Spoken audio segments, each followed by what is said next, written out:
Welcome students. This video is for DLED first year students and इस video में हम लोग गांधी जी की बुनियादी शिक्षा के बारे में बात करेंगे।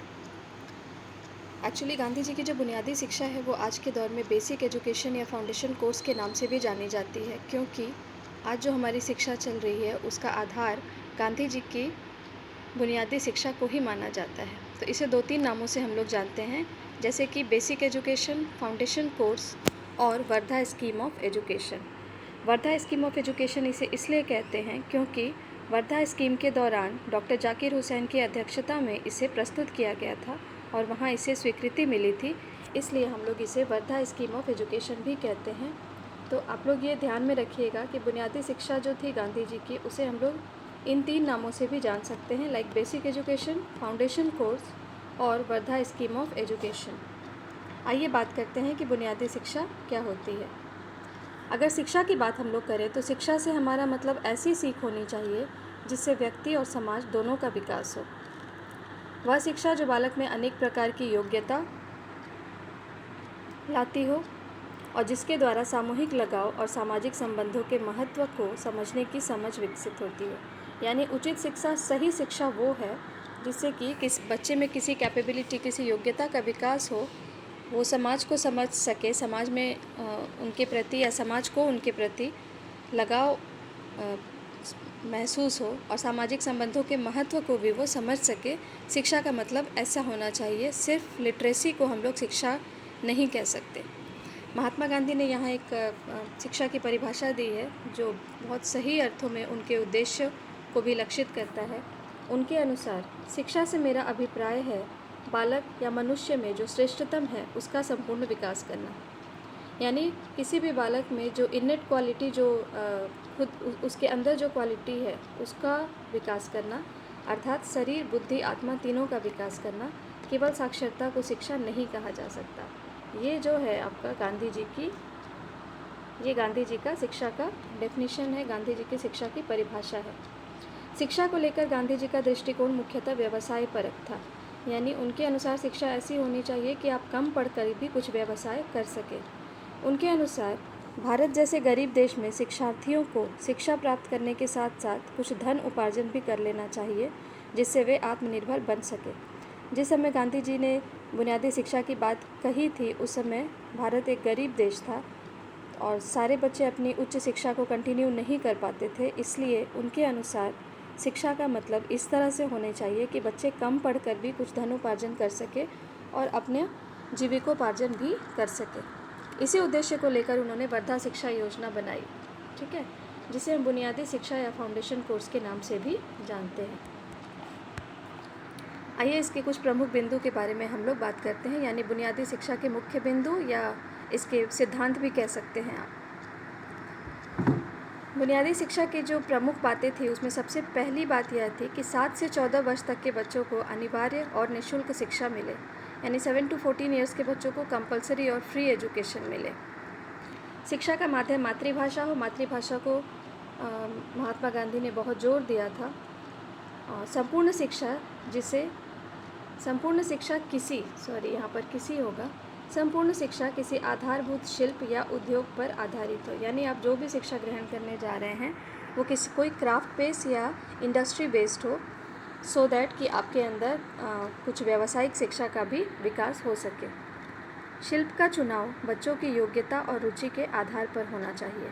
यानी जो भी शिल्प, जो भी क्राफ्ट, जो भी व्यवसाय आप सोच रहे हैं उसका जो चुनाव है वो बच्चों की कैपेबिलिटी और उनकी इंटरेस्ट के आधार पर होना चाहिए। यानी जिस बच्चे को जिस फील्ड में इंटरेस्ट है उसी फील्ड का वो शिल्प ज्ञान या क्राफ्ट नॉलेज जो है वो ग्रहण कर सके। बच्चों द्वारा बने शिल्प को बेचा जाना चाहिए और उनसे हुए आर्थिक लाभ को स्कूल के व्यय में लगाना चाहिए। और इन शिल्प के द्वारा जो बच्चे सीखते हैं, जो सीख कर बनाते हैं, उसको बेचकर जो पैसा आता है उसको हम लोगों को स्कूल के व्यय में लगाना चाहिए, क्योंकि उस समय के स्कूल जो थे वो उतने समृद्ध नहीं होते थे कि वो 7 से 14 वर्ष तक के बच्चों को निःशुल्क शिक्षा दिला सके।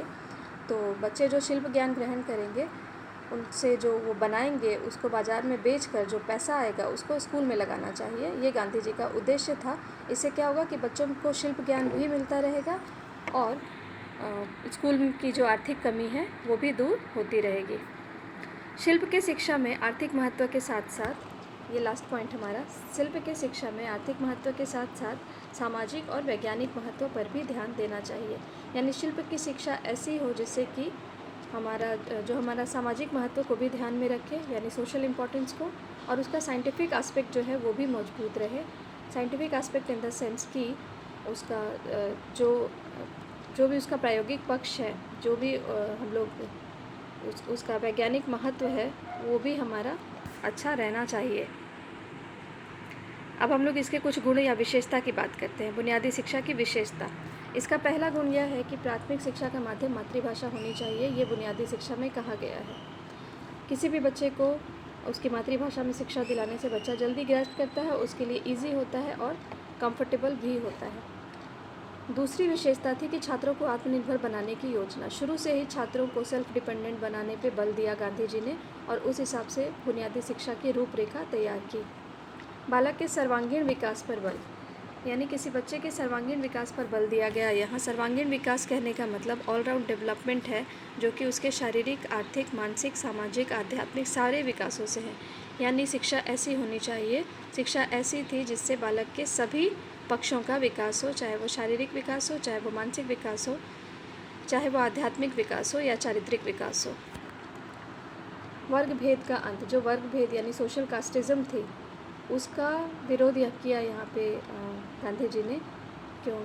उनके अनुसार शिक्षा सबको मिलनी चाहिए, चाहे वो किसी भी वर्ग से आते हो। 7 से 14 ईयर्स के 7 से 14 ईयर्स के जो भी बच्चे हो, चाहे वो किसी भी कास्ट, किसी भी वर्ग से आते हों, सभी को निःशुल्क और प्राइमरी शिक्षा मिलनी चाहिए। विद्यालय और समाज में निकटता का संबंध, उनके बुनियादी शिक्षा की एक यह भी विशेषता थी कि विद्यालय और समाज में बहुत ही घनिष्ठ संबंध था। कैसे विद्यालय द्वारा जो शिल्प ज्ञान होता था, उस विद्यालय द्वारा जो शिल्प ज्ञान बांटा जाता था, और उस शिल्प ज्ञान से बच्चे सीख कर जो बनाते थे उसको हम लोग बेचते थे, और वो जो शिल्प ज्ञान था वो समाज की ज़रूरतों को ध्यान में रख कर बनाया जाता था। यूज़लेस नहीं होती थी कोई चीज़ें, जो समाज की ज़रूरत है वही चीज़ें बनाई जाती थी, सो दैट कि वो समाज में आसानी से बिक सके, पैसे मिल सके और उन पैसों को स्कूल में लगाया जा सके। आर्थिक दृष्टिकोण से प्रगतिशील, चूँकि संपूर्ण बुनियादी शिक्षा जो थी वो शिल्प ज्ञान पे मुख्यतः फोकस थी, इसलिए आर्थिक दृष्टिकोण से भी यह प्रोग्रेसिव थी। यानी आर्थिक यानी फाइनेंशियली, जो इकोनॉमिकली जो हमारा नज़रिया था उससे भी ये समृद्ध थी, क्योंकि जो भी बच्चे बनाते थे उनको बेचा जाता था। बेसिक शिक्षा के पाठ्यक्रम की अवधि 7 वर्ष की है। 7 से 14 यानी 7 वर्ष की है। इसकी जो अवधि है, ड्यूरेशन है, वो 7 साल की है। यह राष्ट्रीय सभ्यता और संस्कृति के नज़दीक है। बुनियादी शिक्षा की एक बहुत प्रमुख विशेषता थी कि यह हमारे राष्ट्रीय सभ्यता और संस्कृति के नज़दीक थी। कैसे? क्योंकि यहाँ पर मातृभाषा से प्राथमिक स्तर की पढ़ाई करने पर बल दिया गया था, और यहाँ पर हिंदी को एक अनिवार्य विषय के रूप में रखा गया था और इंग्लिश को ऑप्शनल विषय के रूप में रखा गया था। इंग्लिश कंपलसरी नहीं थी गांधी जी की बुनियादी शिक्षा में। और एक इसका जो विशेषता है वो यह थी कि इसमें शारीरिक श्रम को महत्व दिया गया। कैसे? शिल्प ज्ञान के द्वारा, यानी बच्चे शुरू से ही आलसी ना बने, उनके जो फिज़िकल लेबर है वो बच्चे करते रहें, शारीरिक श्रम करते रहें, सो दैट कि उसकी वजह से वो एक्टिव रहें, उनके शारीरिक पक्ष का भी विकास हो और शिल्प ज्ञान भी उन्हें मिलता रहे। जैसा कि सभी चीज़ों के 2 पक्ष होते हैं, नेगेटिव और पॉजिटिव, तो गांधी जी की बुनियादी शिक्षा के भी अगर हम लोग दोष की बात करें तो कुछ दोष थे वहाँ पे, जिसकी चर्चा हम लोग बात करते हैं। सबसे पहला तो ये अपूर्ण योजना थी, यानी इनकम्प्लीट प्रोजेक्ट। इसमें बहुत सारी चीज़ों का डिस्कशन नहीं किया गया था, बहुत सारी ज़रूरतों को ध्यान में नहीं रखा गया था समाज के। इसका एक दोष यह भी था कि केवल मातृभाषा को महत्व दिया गया, सिर्फ़ और सिर्फ मातृभाषा को महत्व दिया गया। दूसरे जो लैंग्वेजेस थे, लाइक इंग्लिश या फिर और भी अदर लैंग्वेजेस जो थे, उनकी उपेक्षा की गई, उच्च शिक्षा की उपेक्षा की गई। गांधी जी की बुनियादी शिक्षा में सिर्फ 7 से 14 वर्ष तक के बच्चों की बात की गई है। 7 वर्ष से पहले और 14 वर्ष तक के बाद के बच्चों की शिक्षा का उल्लेख कहीं नहीं किया गया है। कच्चे माल की बर्बादी, क्योंकि बच्चे जब शिल्प ज्ञान सीखते हैं तो एक बार में तो वो लोग परफेक्ट चीज़ें बनाएंगे नहीं, सीखने के लिए बहुत सारी चीज़ों को वो बर्बाद करेंगे।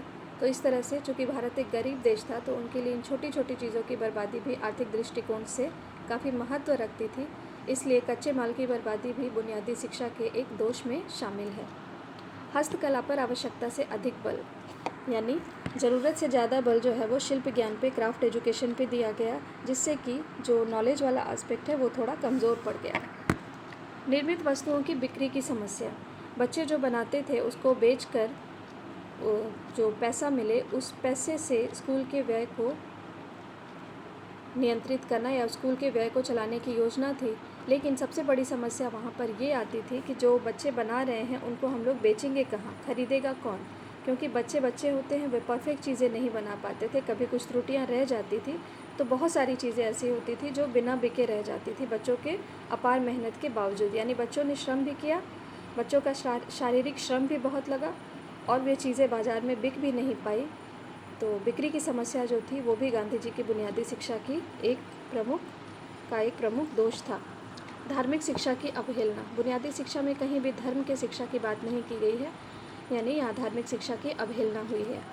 शिक्षकों के हितों की अपेक्षा, चूँकि यह पूरी तरह से बाल केंद्रित शिक्षा थी, पूरी तरह से बच्चों पे फोकस किया गया था, तो शिक्षक के जो हित थे, जो शिक्षकों के लाभ की यहाँ पे कहीं बात नहीं की गई थी, जिससे शिक्षकों को पढ़ाने में या अपनी नौकरी करने में कोई इंटरेस्ट नहीं रहता था।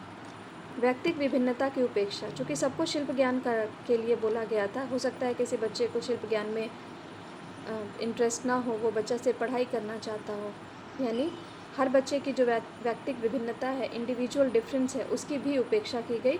यानी सभी बच्चों को शिल्प ज्ञान सीखना ही है विदाउट इसके कि उसका इंटरेस्ट है या नहीं। तो इस तरह से कह सकते हैं कि व्यक्तिगत विभिन्नता की भी उपेक्षा बुनियादी शिक्षा में की गई। विज्ञान तथा तकनीकी ज्ञान की उपेक्षा, चूँकि सारा फोकस शिल्प ज्ञान यानी क्राफ्ट एजुकेशन पर दिया गया, तो विज्ञान की शिक्षा और टेक्नोलॉजी की जो शिक्षा थी उसकी भी उपेक्षा यहाँ पर की गई। पाठ्य पुस्तकों की भी उपेक्षा की गई, चूँकि यह जो बुनियादी शिक्षा थी वो पूरी तरह से व्यवसाय परक थी, इसलिए यहाँ पे पाठ्य पुस्तक जो थे वो सेकेंडरी रोल निभाते थे और पाठ्य पुस्तकों की उपेक्षा की गई। तो इसको भी हम बुनियादी शिक्षा के एक दोष में ला सकते हैं। तो कुल मिलाकर हम कह सकते हैं कि गांधी जी की बुनियादी शिक्षा जो थी वो देश को आत्मनिर्भर बनाने की योजना से शुरू की गई थी और इसकी बहुत सारी बातें जो है वो अभी भी हम लोग इम्प्लीमेंट करते हैं। जो हमारी नई शिक्षा नीति अभी आई है 2020 में जो पास हुई है, इसमें भी जो हमारा 1 to 5 की जो बात है वो मातृभाषा में की गई है, वो भी कहीं ना कहीं गांधी जी की बुनियादी शिक्षा से ही प्रेरित है। तो इसके दोष कम और गुण ज़्यादा है। आई होप आपको ये वीडियो अच्छा लगा हो और आपको समझ में भी आया हो गांधी जी की बुनियादी शिक्षा। अगर कोई प्रॉब्लम हो तो आप मुझसे पूछ सकते हैं। Thank you.